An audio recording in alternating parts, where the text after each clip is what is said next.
আসসালামু আলাইকুম রহমতুল্লাহি ওবরকাতুহু। সম্মানিত দর্শক, মারাত্মক যুদ্ধ ঝুঁকির মধ্যে পড়ে গেছে বাংলাদেশ। আপনারা দুটো বিষয় যে অবশ্যই জানেন যে যারা যুদ্ধবাজ তারা কোনো অবস্থাতেই যুদ্ধ ছাড়া টিকতে পারে না। যুদ্ধ তাদের লাগবেই। বর্তমান শতাব্দীতে যুদ্ধবাজ জাতি হিসেবে আমেরিকা, যুদ্ধবাজ রাষ্ট্র হিসেবে মার্কিনীরা বা মার্কিন যুক্তরাষ্ট্র যে কুখ্যাতি অর্জন করেছে, এটির সঙ্গে আসলে দীর্ঘমেয়াদে পৃথিবীর অন্য কোনো ফ্যাসিজম বা অন্য কোনো যাকে বলা হয় সাম্রাজ্যবাদী শক্তি, সেটা চেঙ্গিস খান হোক, হালাকু খান হোক, তৈমুর লং কিংবা ধরুন হিটলার, মানে তারা অতি অল্প সময়ের মধ্যে মানে একটা যুদ্ধ করেছে, যতটা সম্ভব ক্ষয়ক্ষতি করেছে, তারপরে তারা শেষ হয়ে গেছে। কিন্তু সেই যে প্রথম মহাযুদ্ধ থেকে আজ অবধি তা প্রায় ১০০ বছর হলো। সেই ১০০ বছরের অধিক কাল সময় ধরে ১১০ বছর, প্রথম মহাযুদ্ধ যদি আপনি ধরেন তার থেকে প্রায় ১১০ বছর। এই ১১০ বছর ধরে সারা দুনিয়াতে যে যুদ্ধের দামামা আমেরিকা বাজাচ্ছে,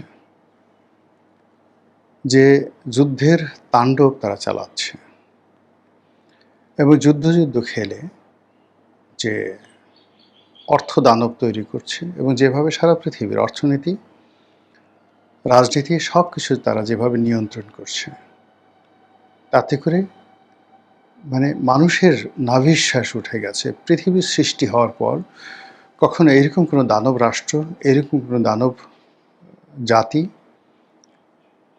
এবং এরকম বুভুক্ষ, সারাক্ষণ শুধু তাদেরকে খেতে দিতে হবে, ক্ষুধার যন্ত্রণায় তারা কাতরাচ্ছে, এরকম বুভুক্ষ জাতি, সর্বভোগ জাতি, সব খাবে তারা, কখনো পৃথিবীতে তৈরি হয়নি। ইতিহাসের একজন ছাত্র হিসেবে যতটুকু পড়েছি, যতটুকু জেনেছি, সবারই একটা লিমিটেশন ছিল। চেঙ্গিস খানের লিমিটেশন ছিল, হালাকু খানের লিমিটেশন ছিল, কিন্তু এটা এরকম একটা যন্ত্রর মতো একটা দানব তৈরি করে ফেলেছে আমেরিকা। এখানে কোনো ব্যক্তির উপর নির্ভর করে না, পুরো সিস্টেম, পুরো ব্যবস্থাপনা, রাষ্ট্রযন্ত্র তারা হাজার হাজার হিটলার, হাজার হাজার মুসোলিনি, হাজার হাজার চেঙ্গিস খান তারা তৈরি করে চলেছে। তাদের এক একটা রাষ্ট্রদূত এই বর্তমান জামানাতে কখনো কখনো তাদের একজন পররাষ্ট্র মন্ত্রণালয়ের কর্মকর্তা, ডোনাল্ড ফ্লুয়ের মতো একজন কর্মকর্তা, কখনো কখনো তারা সেই চেঙ্গিস খানের চাইতে ভয়ঙ্কর হয়ে ওঠে। পাকিস্তানের মতো একটা রাষ্ট্রের রাষ্ট্র ক্ষমতা তছনছ করে দিল। ইমরান খানের মতো একজন জনপ্রিয়, বিশ্বনন্দিত সরকার প্রধান রাজনীতিবিদকে জেলে ঢুকানো হলো এবং তার জীবন শেষ করে দেওয়া হলো। এই একজন রাষ্ট্রদূত শ্রীলঙ্কাকে পাল্টে দিল। এই একজন রাষ্ট্রদূত বাংলাদেশের সর্বনাশ ঘটালো। এই হলো একটা সিস্টেম। সেই সিস্টেমে সে ডোনাল্ড ট্রাম্প চলে গেছে, নতুন হয়তো কেউ এসছে, কিন্তু তার মন মানসিকতা, চিন্তা চেতনা কোনো অবস্থাতেই এই সিস্টেমের বাইরে যেতে পারছে না।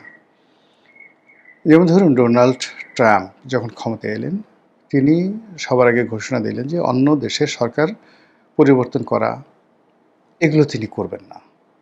এগুলো তিনি অতীতে সরকার যেটা করেছে ভুল করেছেন, কিন্তু তিনি এখন সেই কাজই আসলে আগের চেয়ে আরও বেশিভাবে করছেন। তিনি যুদ্ধ বাধানোর জন্য আসেননি, তিনি যুদ্ধ পরিসমাপ্ত করতে এসেছেন। কিন্তু আমরা দেখলাম যে তিনি আসার সঙ্গে সঙ্গে তিনি যেটা আশ্বাস দিয়েছিলেন বিশ্ববাসীকে নির্বাচনের আগে, যে তিনি উইদিন ১ সপ্তাহের মধ্যে অথবা ২৪ ঘন্টার মধ্যে সম্ভবত এরকম একটা খুব দাম্ভিকতা নিয়ে বলেছিলেন যে ইউক্রেন যুদ্ধ তিনি বন্ধ করে দেবেন। বিশ্বাস করেন, দুনিয়ার কেউ বিশ্বাস না করলেও আমি কিন্তু বিশ্বাস করেছিলাম এবং আমি দোয়া করেছিলাম যেন ডোনাল্ড ট্রাম্প ক্ষমতায় আসে। কিন্তু আসার সঙ্গে সঙ্গে কী হলো, সেই ইউক্রেন যুদ্ধ আরও জটিল আকার ধারণ করলো। তিনি বিগত টার্মে যে ছিলেন, তখন ইরানের সঙ্গে আজকের যে সমস্যাটা, এই সমস্যাটা শুরু করলেন তিনি। বারাক ওবামা অনেকটা শান্তিপূর্ণ পর্যায়ে সেটা নিয়ে এসেছিলেন। ওদের সঙ্গে একটা চুক্তি করেছিলেন, সেই চুক্তির বিনিময়ে তাদের টাকা পয়সাগুলো ছাড় দেওয়া হয়েছিল। কিন্তু এ জমানাতে এসে আমেরিকা পরপর ২ বার ইরানের সাথে যুদ্ধ করে এখন এমন পরিস্থিতিতে পড়েছে যে নিজের রাষ্ট্র রীতিমতো দেউলিয়া হওয়ার পর্যায়ে পৌঁছে গেছে।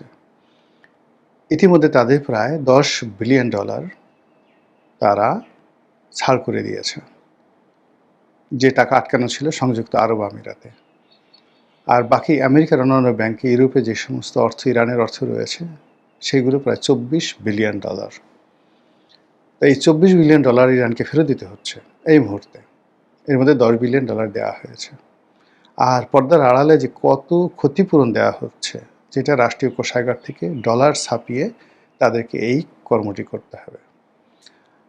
ফলে এই যে মধ্যপ্রাচ্য থেকে তারা যে লেজ গুটিয়ে পালিয়ে এলো, কিন্তু তারা চলবে কি করে?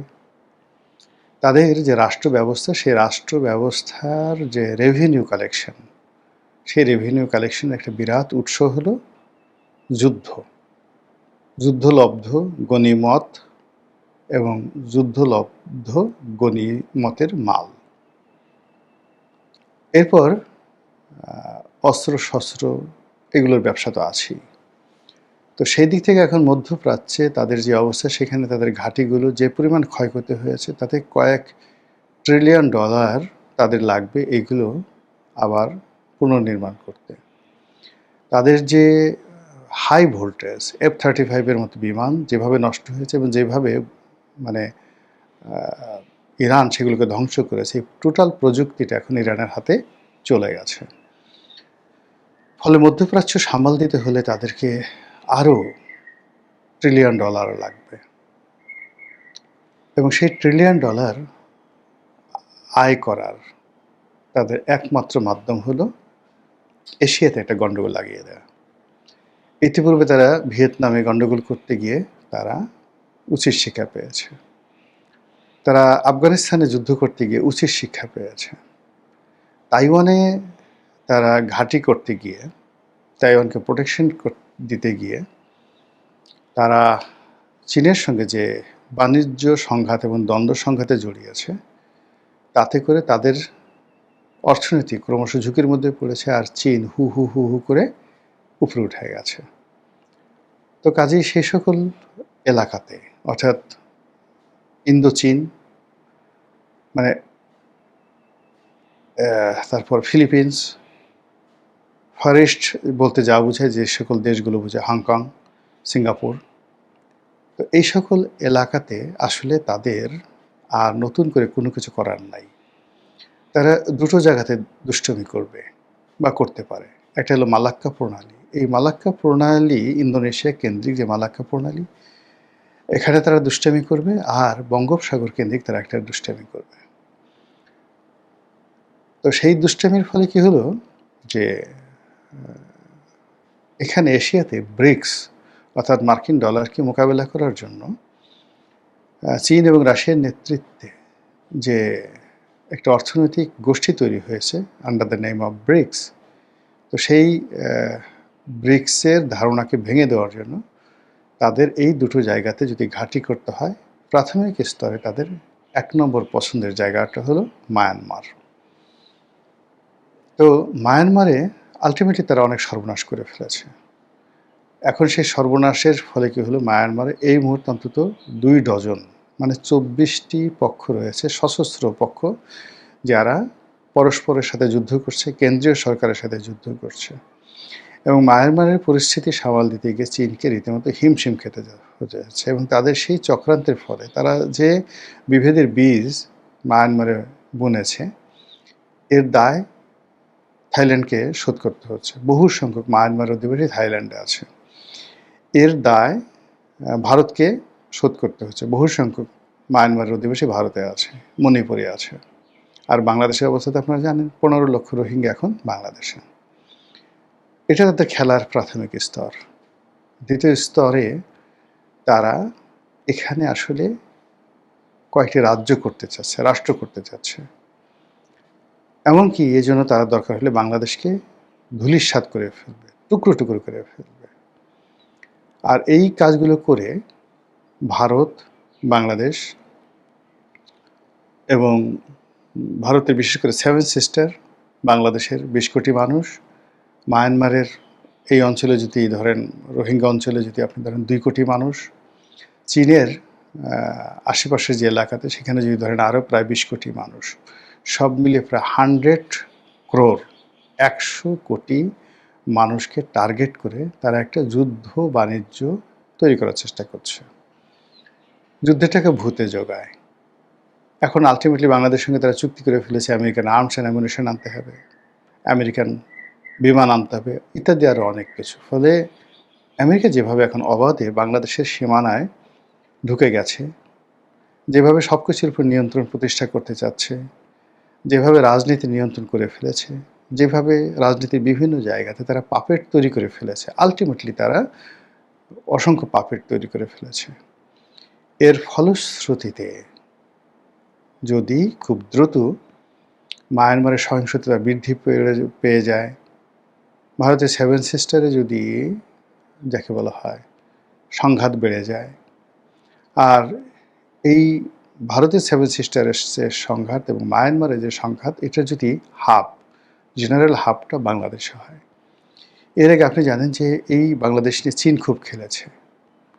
বিএনপির জমানাতে ওই যে 10 ট্রাক অস্ত্র মামলা, সেই 10 ট্রাক অস্ত্র মামলার যে মূল টার্গেট এটা ছিল চীন এবং ভারতের একটা রাজনৈতিক যাকে বলা হয় প্রতিযোগিতা, মারামারি, হানাহানি, কাটাকাটি। তো সেই মারামারি, হানাহানি, কাটাকাটির মধ্যে বাংলাদেশকে সামহাউ তারা ইনক্লুড করে ফেলেছিল এবং বাংলাদেশ বুঝে হোক না বুঝে হোক হয়তো সেই ফাঁদে পা দিয়েছিল। তার প্রেক্ষিতে একটা 1/11 হলো, তার প্রেক্ষিতে বিএনপিকে ক্ষমতা থেকে যেতে হলো।